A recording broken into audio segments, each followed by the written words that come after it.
Welcome everyone to Beyond COVID-19, the Caregivers Society's series on tips to improve our lives after we get through this health crisis. Past episodes have been on trauma, grief, anger management. Today we are speaking about financial tips now and after COVID-19. So today I want to welcome our special guest, Malik Platts. Malik is he works in the financial industry. He has over 10 years experience. He works for Taylor Insurance and Financial Services as the business development manager. Malik, before we get started, can you share with the viewers how you got started in the financial industry? Wow, that's a good question. It's been so long. A friend of mine was working in an insurance company in LA, Los Angeles, just when I was living in Los Angeles. And he just suggested that I should get into the business of insurance and financial services because our business is about how many people, I'm sorry, somebody called me, I apologize. Our business was about how many people that you know. That's our business. It's not really the knowledge-based aspect, even though the knowledge is very important, but you have to get in front of a lot of people to get a lot of clients. That's the premise. So he suggested that since I knew so many people, that this would be a great field to get in. But the overall reason for getting in it, I was working in the music business and entertainment business, and a lot of my counterparts that had made millions of dollars had started filing bankruptcy, and they had to reconfigure their lives out. And that was something that made me want to get into the business. And also looking at a lot of athletes going through tons of money is what made me become very passionate about it. So yeah. So with your work, you have clients from all backgrounds and levels in society. So from your experience working with your most prominent clients, what would you say has been your most valuable lesson while you've been working within the financial industry? With the most prominent clients, I see a lot of husband and wives living off of one salary. I think that's a very important trait. So if you guys are both making $100,000 or $50,000 a year, I see a lot of families that are not that, well off, of course, but they make it work. And how they make it work is they use one salary to pay all their bills and take their trips and travel. And then they use the other salary to save up maybe 3-4 years to probably buy real estate, invest in the market, invest into different insurance policies and things like that. So that's one piece of advice that I would give married couples, is try to make something like that work. So the whole point of us having this discussion today is just to guide people, to give them an outline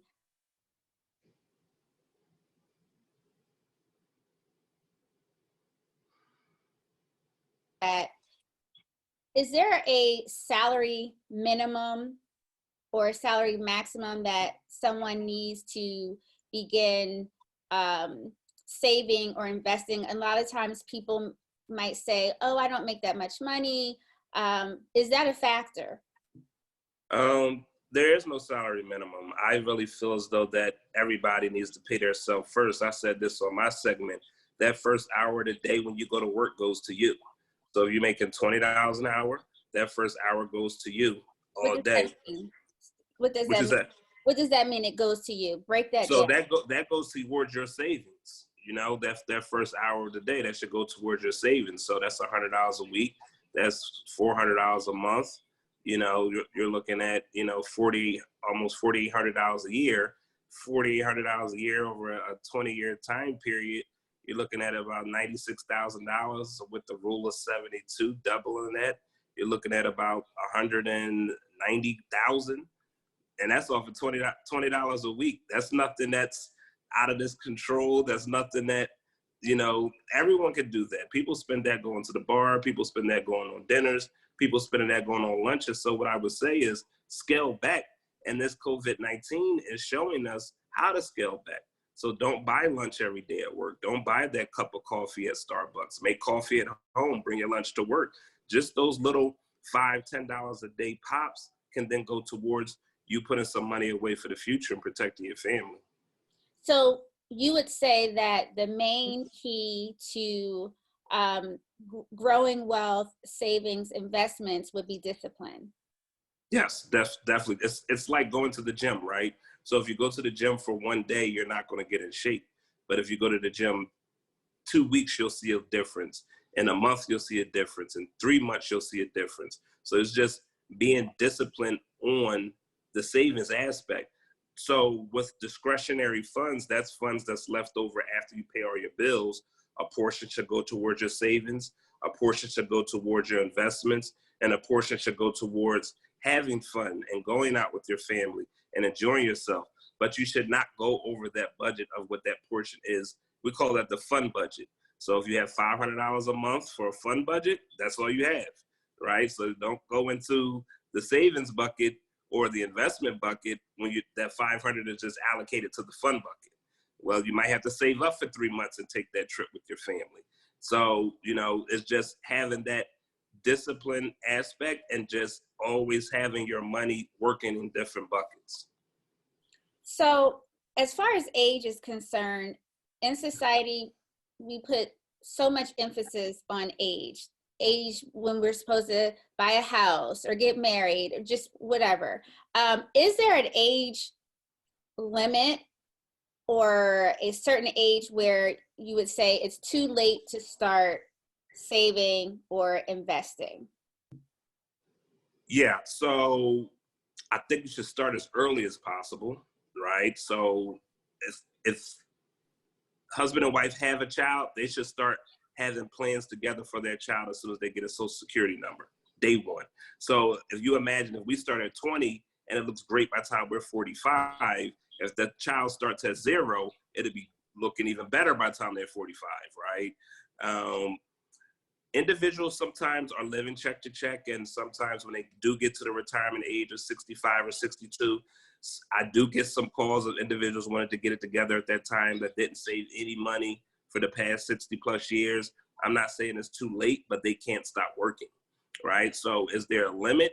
There isn't, but there needs to. It's a windfall, right? You'll get an athlete that'll make all the money in his life in 5 years, so he can plan for the next 50 years because he's made $20-30 million.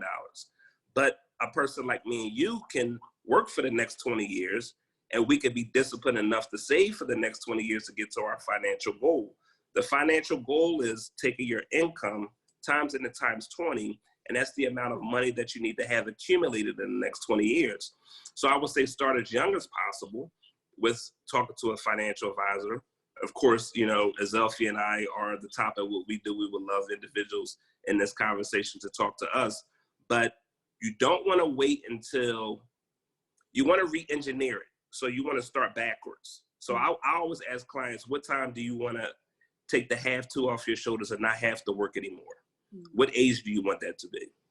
And then if they're 50 and they say 65, okay, we have a 15-year time period. So what type of income do you want at that time? Oh, I need $50,000 a month. So a year, 50,000 times 20, that's $1 million. So in 15 years, we have to save $1 million between all the investment vehicles that you have working for us. And we're not the end all be all. I would tell people to have real estate.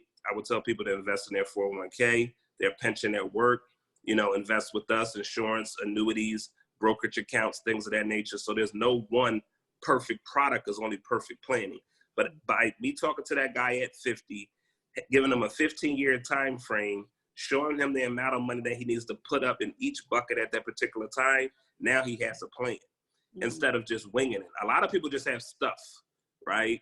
I get a call and the person, oh, I have my 401k, but you don't have a plan of where you're going to exit it.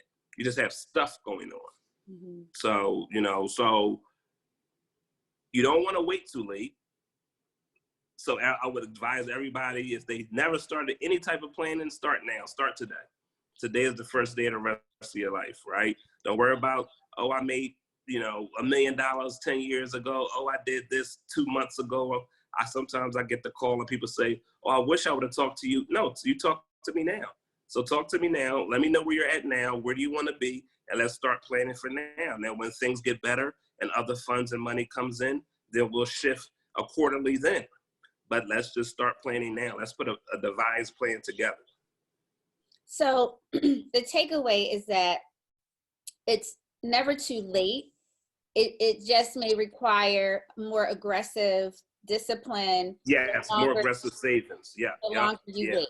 Exactly. So you can either stretch it out over a period of time where you're putting, a nominal amount of way that may fit within your budget. But if you have a short period of time, you have to put a larger amount of money away to get towards your goal and objective. Right, depending on what that end number is. It depending on what that end number is, yes. Okay. Are there any, let's say, 3 keys to accumulating wealth? Any secrets that you would say? I mean, I think within our community, we save. We want to prepare for our families, but sometimes we just don't know how to do it. And then there are avenues and vehicles that you can take that we're just not aware of. Are there 3 secrets that you've learned from the different types of clientele that you have, meaning looking at someone who has a lot of money, looking at someone who's just, average, and seeing the different types of choices that have been made? Yeah, so everyone is on the same playing field with us, right? So I don't care if you're a teacher at a local public school or you just signed a big NBA contract. Everybody gets the concierge service. So we don't have any average clients because we want to make them all reach their goals and objectives. The one thing I would say is, saving money isn't the same as making money. So your money doesn't sleep and it doesn't get sick, right? So you do get a lot of people that save money, but it's under the mattress and it's not making money, or they have a ton of savings just in the bank, not making money. So if you have hundreds of thousands of dollars in your bank account, if you're not about to buy a house or anything of that nature, you should only have 6 months to a year of expenses in the bank. Anything after that needs to be going into investments, because the bank is only paying 0.5% on the money. Inflation is 3% a year. So you're not even making money on top of the money that you have in the bank, but that should be there for emergencies and things of that nature. So if you're not making 3% on your money, you're losing purchasing power. So the first thing I would say is anything after 6 months to 12 months, money should be going to investments, unless you're purchasing a home and you have to have that money in escrow, right? That would be definitely one that I would put up there. Another would be have a well-diversified portfolio. Don't think that one investment is going to solve your whole problems. You need to be well-diversified across the board and have multiple things going on across the board, and you have to have an aim, a goal, and a target. What is your target, right? So we always say at the office, if you aim at nothing, you hit it with amazing accuracy. So what is your target? What is your goal? What is your end game? What is your legacy that you want to leave to individuals? These are all things that it doesn't matter if you're wealthy or if you're not wealthy, that you should just have a mind frame of what you want to leave, how you want to leave it to individuals, and things like that. So those would be the topics that I would say that answered your question. I would say definitely have savings, but anything over 6 months to 12 months, definitely put towards investments. Invest, be well diversified with your investments, and just have that plan. Have a plan. Most of the time, it's just individuals not having a plan. It's like making a movie. If you don't have a storyboard on a movie, how would you put the movie together? Mm-hmm. Right? You would just say action, and individuals won't know what to do through the movie. The storyboard tells you the day you're shooting, what area you're shooting in. These are the actors that they have a plan for the entire movie. So think of your life as a plan. Mm-hmm. You mentioned 6 months worth of savings in the bank. Yeah. Can you talk about the importance of that, particularly during this time of COVID and then beyond COVID? Just talk about the 6 months aspect of Well, what you 6 to have to take 12 months. that. I would recommend an entertainer have at least 12 months because sometimes they don't know where their next job is coming from. As soon as they're finished with a movie, they're unemployed again, right? So I would recommend individuals that have a job at least have 6 months.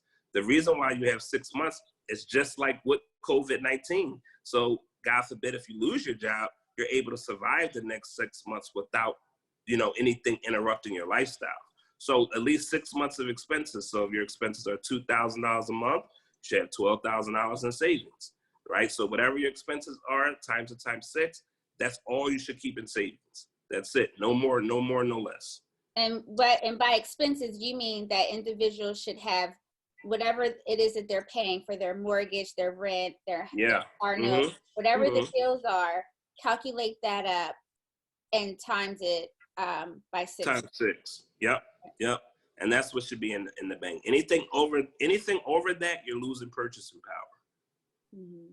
I think that's great advice, particularly during this COVID. I think it's something that people can learn moving forward if they're able to do that, and at least that can be one main goal as we get out of this, to scale back on spending habits to make sure that you have at least 6 months of expenses saved, so that if you do lose your job or you do get laid off or something like that, you can make it for at least another six months.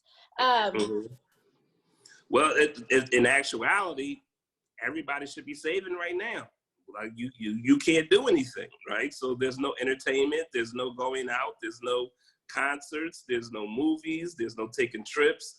There's, I said this in my segment yesterday. More people spend more time planning for family trips and trips with their friends than they do planning for estate planning or financial planning. So individuals take a whole year to put a trip together with their family to go to Jamaica, Dominican Republic, the Virgin Islands, or whatever, or a girl's trip or a guy's trip. You take a whole year, but you can't take a half an hour to an hour to talk to an advisor about putting some plans together for you as far as leaving a legacy and building wealth for your family. So that shows where priorities are at. So individuals have to prioritize. Right now is the time that there are going to be 2 things that are going to happen. People are going to become very wealthy in this state of mind, right? Because they're in the entrepreneur states and they probably started other businesses. So you're going to see a lot of Black millionaires come from this, or they're not going to learn from this, and they'll never learn. If you can't learn from this right here, a person can never learn. Like this is a prime example of why you should have savings, why you should have investments. I've saved clients. Clients called us. Our clients haven't lost any money during these times, right? Because we have them in guarantees. But clients call us, hey, I'm out of work for the next 3, 4. Well, you have $80,000 within investments. You can pull that and, survive towards until something else comes up. They have money put away with us to where, I had a client the other day, she applied for the SBA and didn't get it. And I told her, like, well, you have 20 grand put away. And she was like, oh, I can pull it? Like, she didn't. I had to, I'm sorry, I apologize. Hello? Yeah. I had to remind her while we set this up, that she had the money sitting, and I had to just work it in a different vehicle for her instead of just sitting in the bank not making money. Let's go back. You mentioned estate planning and financial planning. Can you break that down to people who may not know exactly what that means? So an estate plan is setting up your estate. So within these times, an individual has an $11.5 million tax exemption. So you have to pay the IRS while you're here, and you have to pay the IRS when you leave.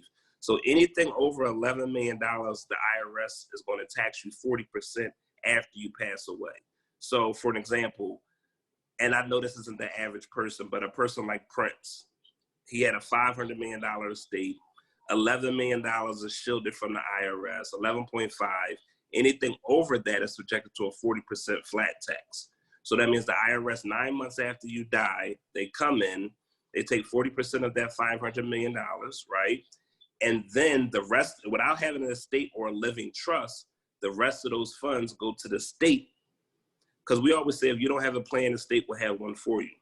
So then that goes to the state, and then the state determines who's the next in the blood lineager. It's called per stirpes. It's the next in the families. That's Latin for next to step up in family.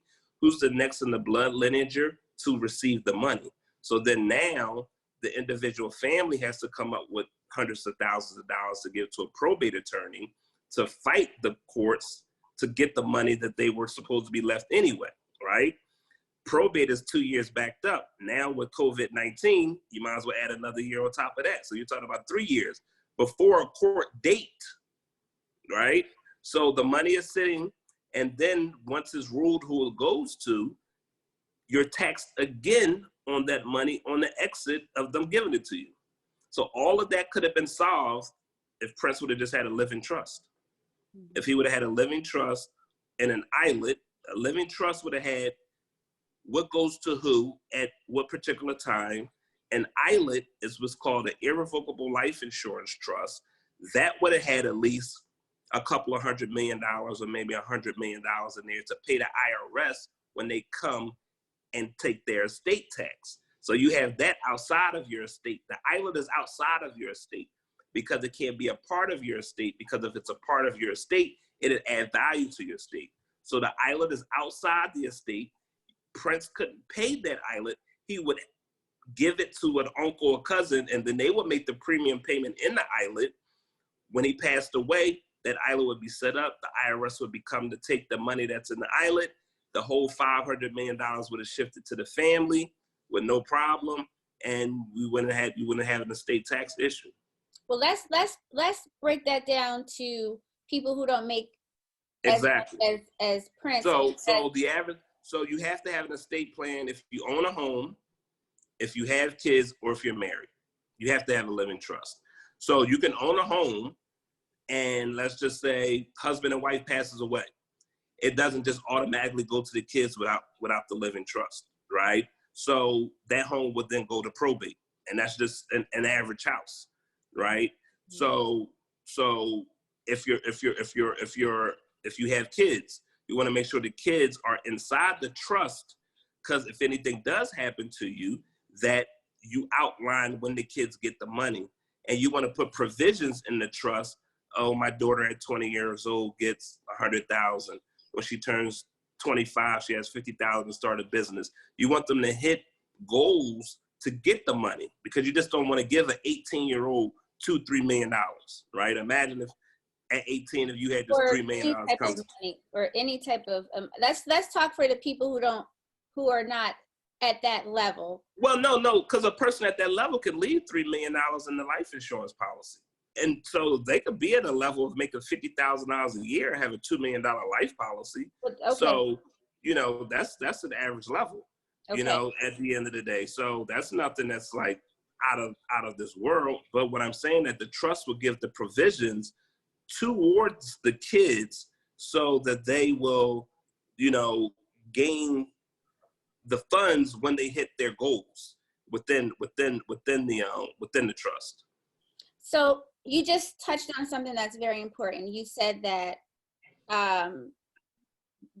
people can leave family members a certain amount of money through policies. Let's talk about because for many people, when you hear insurance, they think about term life. You get it when you die. That's just it. Let's talk about the different types of, I think the whole life and then the term life. Well, there's actually 3. So you have a term is like renting an apartment. You're never going to own it, right? You pay into a premium. If you don't die within that term, thanks for playing, right? It'll get more expensive when you re-up. When you redo your lease, it's more expensive, right? Every year. So if your term is 10 years, you don't die within that time, and you get another term, it'll be more expensive than prior to 10 years. Now, what we do with our clients is do a blend of both, right? A whole life is like owning a house. You build equity within the house. You can pull the equity out anytime you want. So imagine this. Imagine you can call your car insurance today and say, hey, I never got in a car accident. Can I get all my cash that I gave you guys with interest since I was 16 years old? That's how whole life works. It's building equity. It's building equity. It's building. Now, if a client has a budget of a few $100s and I have to get him at least a $2 million insurance policy, I would do a blend of term and whole life because the term is convertible to whole life, right? The last that we used was called an index universal life. So an index universal life follows the index. It follows the S&P 500, what it does from year to year. So whatever the S&P 500 does from the start of the year to the end of the year, that's what your account is accredited, right? Now, if the S&P doesn't make any money, you don't make any money. The whole life is not attached to the market. That's going to give you 5 to 7%. Whatever the market drops tomorrow, you're good. Real estate drops tomorrow, you're good. Businesses fall tomorrow, you won't see no fluctuation within a whole life policy because it's a mutual company, right? To where we usually put the policies through. And what that means is those companies don't have stockholders. So the owners of the company are the policy owners. So then the policy owners reap the benefits of the dividends and the interest that's growing within the general account. So every year they pay dividends into the insurance policies, and you'll see, I've seen insurance policies as high as, $10 million inside of, as far as cash value that you can pull at any particular time.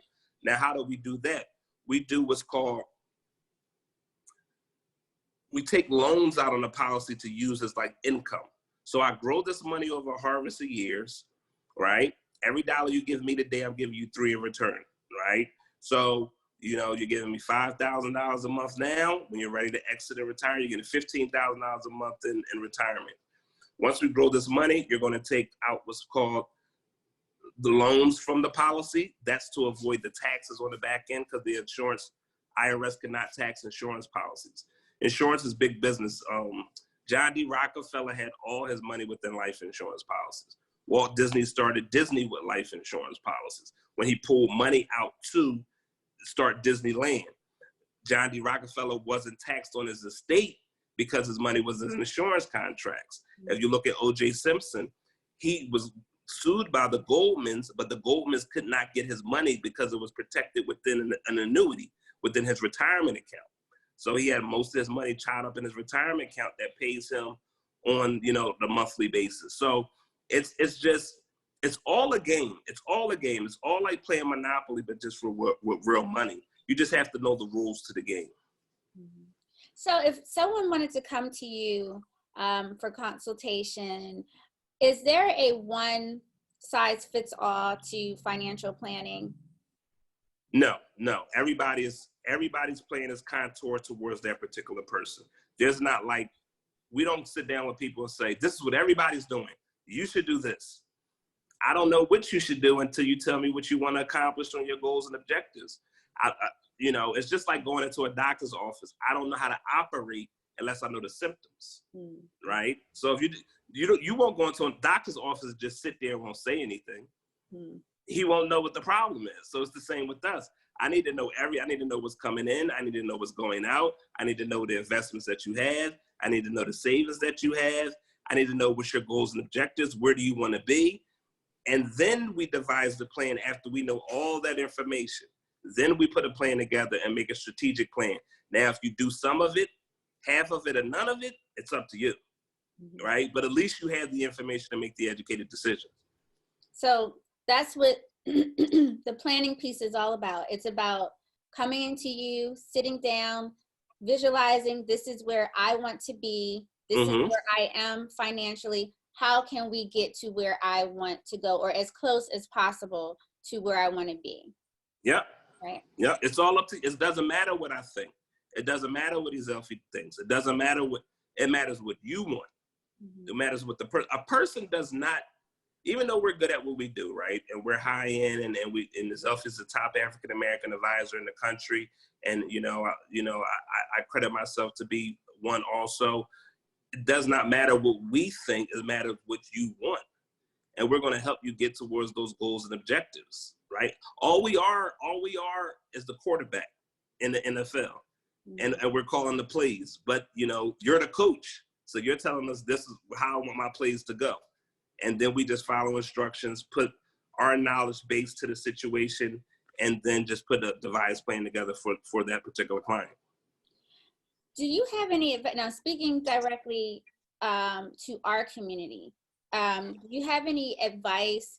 I mean, well, speaking directly to African Americans, do you have any right now? Do you have any advice for African Americans while we are in this health crisis now? I know we touched on that a little earlier, but there are online shopping is still available, you know. So let's say to college students or recent grads who are just attaining their first career job, who still may, you know, there are people who are still working, there are people who are working from home, and there are people who unfortunately are don't have that privilege to work from home. But what can you tell our community as far as the importance of legacy, leaving a legacy? What does that even mean? And why is that important when you are starting out in life?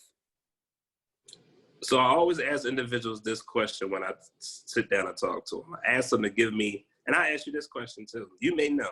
I ask them to give me the name of their great-great-grandfather, their grandfather's grandfather's grandfather, and their great-great-grandmother, their grandmother's grandmother.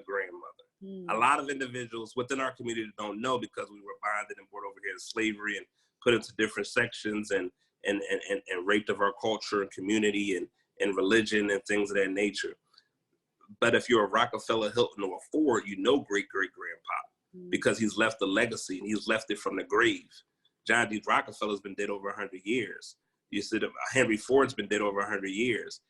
Conrad Hilton has been dead over 100 years, but you know Paris Hilton, you know Nikki Hilton, right? Because he left a legacy of the Hilton hotels. Henry Ford started the Model T. Henry Ford, and I would suggest everyone to step out of your comfort zone. You will never become successful. You will never become wealthy if you just stay comfortable, ever. You have to step out of your comfort zone. You have to do something uncomfortable in life in order to achieve success. So start a business outside, keep going to work, save your money, start a business on things that'll bring more income in. Try to gain at least 5 to 6 to 7 streams of income coming from different things.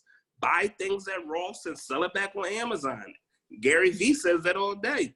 You know, buy things on Amazon and resell it and make a profit. Just do something else that's going to, if you have one income, it's almost like having no income. So you have to have different streams of revenue coming in at different particular times and leaving a legacy. I want to be remembered. And what I just said about John Rockefeller, Hilton, or Fords, they're all remembered. But like I said, I don't know my grandfather's grandfather's grandfather. I don't know my grandmother's grandmother, you know, at the end of the day. But the thing about the Platts family is they remember Malik Platts, how I set things up for them, how I have them. The worst thing that's going to happen is they're going to get monthly checks from me for the rest of their life, the people I set up. And then that's going to go down to the next generation, to their kids. So you want to have things set up to where your great-great-grandkids are living in that aspect. And you don't have to be this uber wealthy individual to get it. You just have to plan. You don't have to be uber wealthy. Oh, I don't have it. Yes, you do. You know why? Because you pay $200 for cable. People spend money on things that could go towards legacy building. Yeah. And I think that's really important to talk about legacy because it goes beyond just being remembered. It goes towards going to college or going to trade school or whatever. It helps set the children up to where they can be successful and self-sufficient if the money is used correctly. And I'm glad that you said you don't have to start out with having a lot of money. I was reading a story about a huge makeup line. It's a huge makeup line, and the CEO said that he saved $100,000 in 6 years, and he didn't come from money. He said he worked in like retail. He worked at restaurants. He did all these different types of odd jobs, but he was so disciplined that he knew what his goal was. He knew he had this dream and he had a goal, and every bit of money that he had, he saved. He didn't go out, he didn't eat out, he didn't hang out. He lived a very conservative lifestyle in order for him to get to this $100,000 savings that he accumulated over 6.5 years. And now he has a really big, successful beauty line now. And I think that hearing that helps people who are not familiar with financial planning or who are intimidated. I believe that a lot of times people don't engage in certain activities, whether or not they're beneficial for us or not, is because of intimidation. They are scared because they're not familiar with it. And sometimes when we're not familiar with something, instead of us seeking out the knowledge, our ego gets in the way. We don't want to feel like, oh, this person's going to think I'm dumb or stupid, so I'm not going to even try to get involved with it. And I'm definitely not going to ask for help because I don't want to look like I don't know what I'm talking about. Yeah, I mean, it's just information to make educated decisions. I never met one person that didn't want information to make an educated decision. So if a person feels though they don't have enough money, I know millionaires that live check to check. I know millionaires I know people that live $40,000 a month and live check to check. And then I know a person that works at the postal office that has $1 million in his savings account. He's just a great saver. So it's the discipline. Just do a switch in your mind. Invest first, spend later. Every check you get. So that first hour to you, that's your investment. Okay, every check I get, that little $100 I said pull off top, pull that off top. That's me. That's because I'm the engine that keeps everything going. I have to pay myself. I have to look out for myself. You pay everybody. You pay the rent man.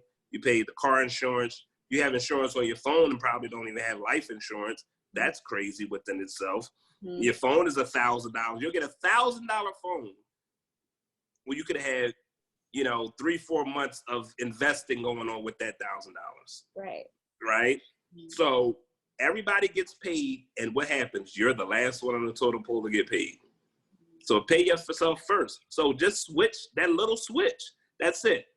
Every time you get money, you know what? Invest first, spend what's left over. You know what we do? We spend first and try to invest what's left over. If you want the Louis Vuitton, invest in LVMH and know what Louis Vuitton really stands for. Know that's a fashion boutique house that owns Moet and Hennessy. That stock is going through the roof. Invest in Zoom. Zoom is doing very well right now. Think Warren Buffett, and I'm not a stockbroker, so we don't do stocks. We do more fixed investments. We know we have a predictable outcome, not a probable one. But Warren Buffett always says, when everybody gets in the market, you get out. When everybody gets out of the market, you get in. So right now, everything is on discount. Houses is on discount. Everybody's stock is plummeting. It's the best time to buy stocks in airlines right now. Airlines are plummeting, but everything has to go. You don't buy high and sell higher. You buy low and sell high. That's 101 financing. So I would say invest first, spend what's left over, but make sure you take care of yourself first. You're the most important person. And I always ask clients this: what happens if you don't come home tomorrow? What happens to your family? I've had grown men cry on us, like they don't know what happens, but I have to touch them emotionally. Well, I can't replace you as an individual, but I can make sure that your wife stays in this house. I can make sure your kids stay in private school. I can make sure they have money for the rest of their life based on the plan. You putting that plan together is just showing them how much that you love them. Because you don't want to have that question. So if you don't come home tomorrow, this whole empire crumbles. The house is gone. The wife probably doesn't know where everything is at. You haven't discussed it with her, or vice versa. What if the wife is the breadwinner, right? And she doesn't come home tomorrow? Or what if you both don't come home tomorrow? Because the one thing that's going to happen, and the one thing what we do is, I know that you're going to use what we're saying, right? Two things are going to happen. You're going to grow money, or pull it, or you're going to die. That's the two things that are going to happen. You can't be scared to death. You can't be scared to take a risk in life. Like that guy that took the 100,000, he took a risk. He mastered something in the beauty field. He had a vision, and he said, I need to do this to get towards my vision. You have to do something uncomfortable to be successful, period. You have to. No one, unless you're a trust fund baby, and some of them have problems too, right? But other than that, no one has never become successful not doing anything uncomfortable. And you're going to take losses. Look at me. I'm a prime example. I swing for all the fences. I hear a great business opportunity in this. I'm putting money towards. I hear a piece of property. I'm putting money towards. And I have failed as much as I've succeeded, right? Michael Jordan has missed as many jump shots as he made them. You know, Alex Rodriguez has, you know, if you bat 400 in a Major League Baseball, you're doing great. But out of 10 pitches, you miss 6. But you hit 4, and 400 is a great average. So out of 10 things you're probably putting together through your life, and you hit 3 or 4, that's the life of probabilities, you know, at the end of the day. So I would say, reach for the stars.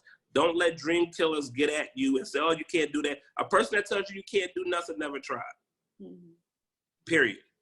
End of story. And they're scared, and they're uncomfortable. So don't be uncomfortable. I don't care if you don't have no money in savings. I don't care if you don't have no investments and you're making money. I'll find the money. I will have you cut back on things. We always find the money. We're going to wrap it up. This has been such a great conversation.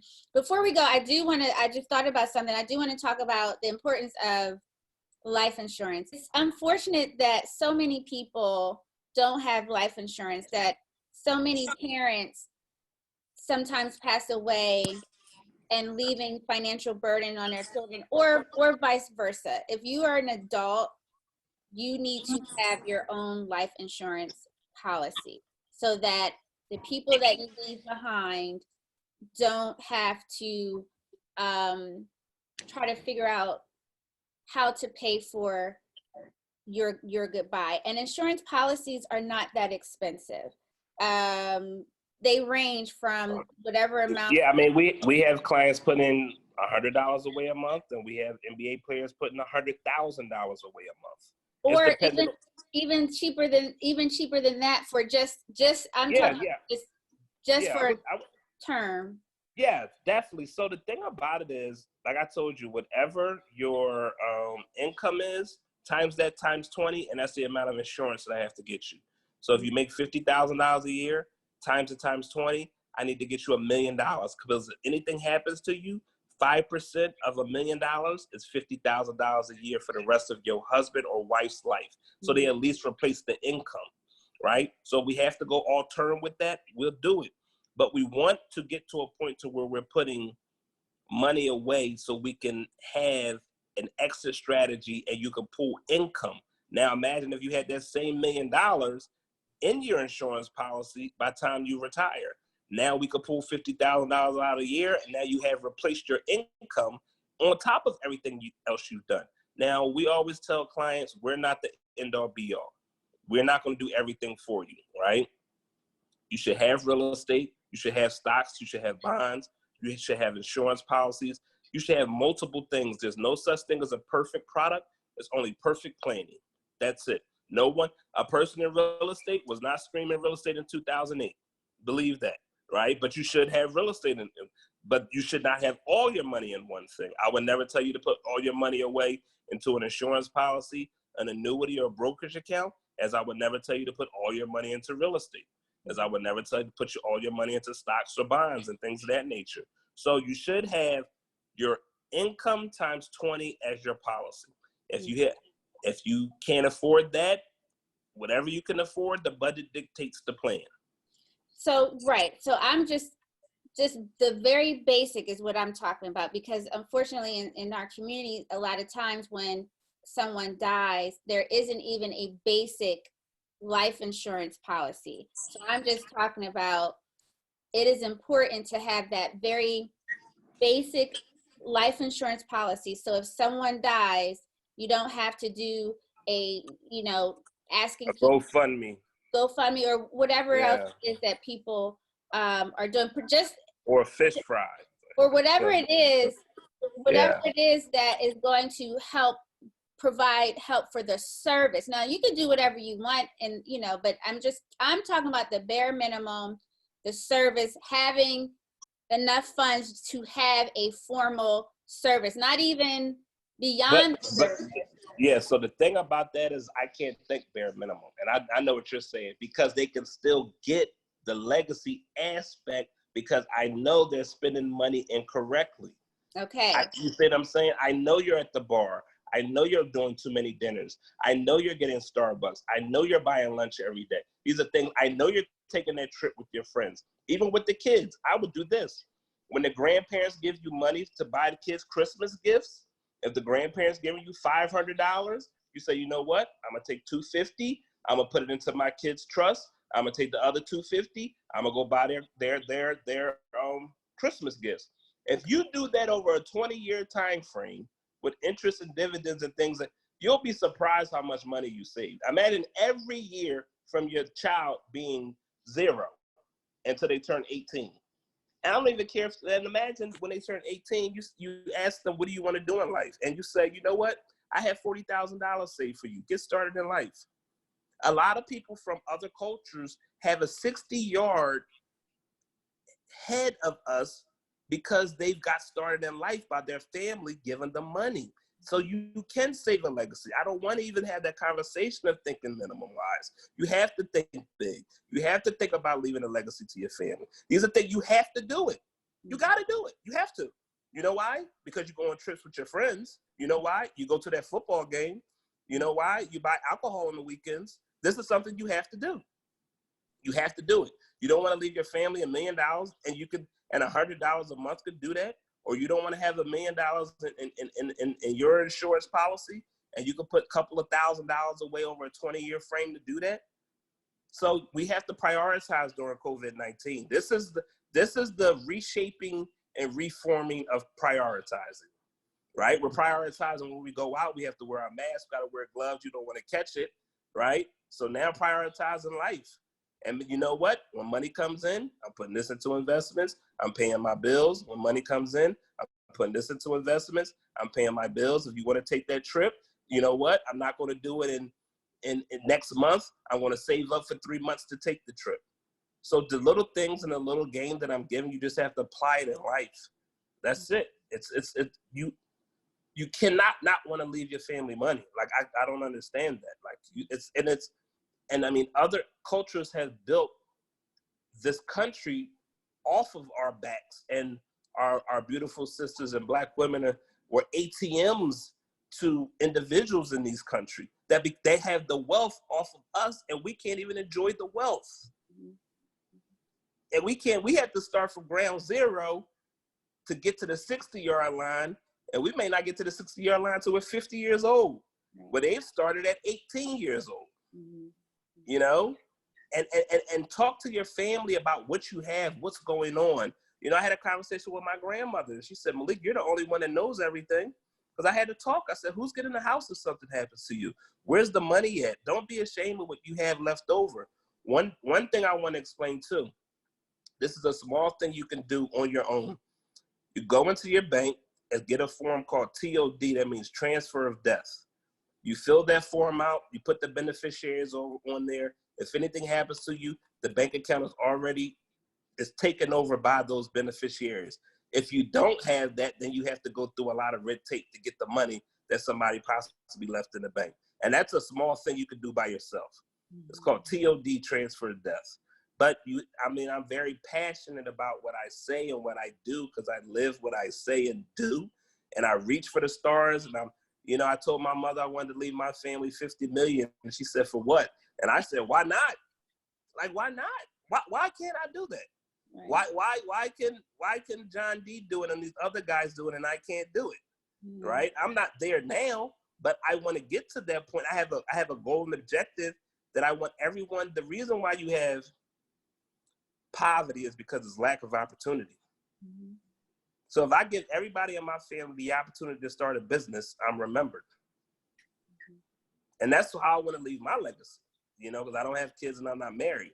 But if you're a part of a family member of mine, and you have an opportunity to borrow from our trust and start your own business, That's how I want. That's how I want. I want to leave. I want to have future entrepreneurs coming up and building for our culture and building, within the Black community. Period. That's what I want to do. So I think before we go, just to summarize and wrap up what we've talked about, it's never too late to start. It's never too late to start saving or investing. It's just that the longer you wait, the more aggressive you have to be. Leaving a legacy is very important. It's not only important because you are being remembered, but it's important because we are giving our children a head start. Like you said, other cultures are, they have a competitive advantage for us from the beginning, not just because of who they are, but because someone oftentimes have left a little bit of money for them.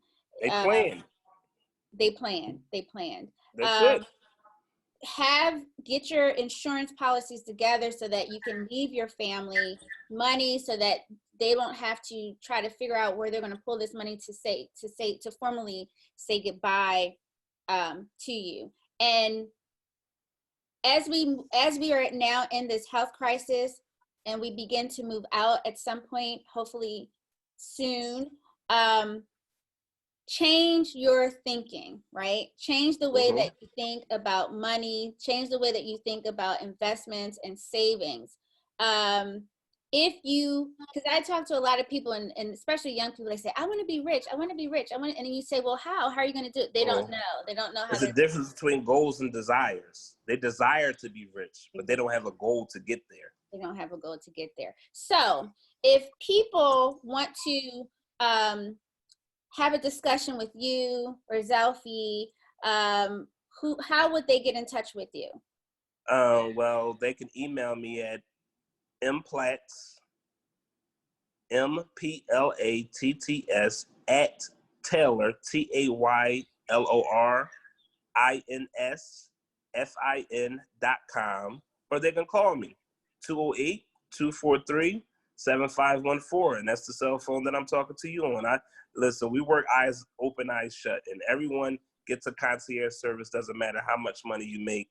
We just want to help as many people. My mission is to help as many people as possible and give people the secrets to success.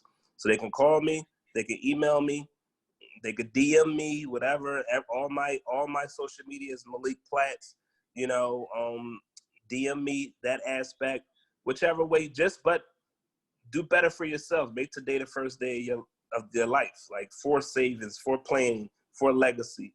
So today, I don't care if the stimulus check came in.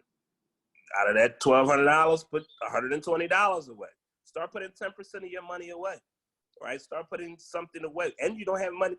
Right now, you can't spend money on anything but groceries and toiletries. Well, you can like, do online shopping. But shopping, don't do the shopping, right? You can't wear the clothes. If you're buying offline, you can't wear it anywhere. Right. So it's like, what's the point of doing it? So now we'll probably be in this state for another 3-4 months. But the one thing about this state is it's going to happen again. Now, will you be prepared or will you be unprepared during that time? That's it. Well, Malik, I know you're super busy. You've been getting calls while we were on Zoom. I just want to thank you because this was last minute. I called and was like, hey, I really feel like we need to have this discussion with on Zoom, on Facebook Live. So he agreed, and I'm very grateful that you agreed to do this. No worries. You have the information from Malik. Reach out to him if you have any questions. You can send me an email and I can talk to him, or you can go directly to Malik. Thank you, everyone, and be safe and change your mindset, your thinking. We need to stay in the house. Stay in the house, everyone. If you can't stay home, stay home. Yeah. Until then, be safe. Thank you. All right. Thank you. Have a great one. Thank you.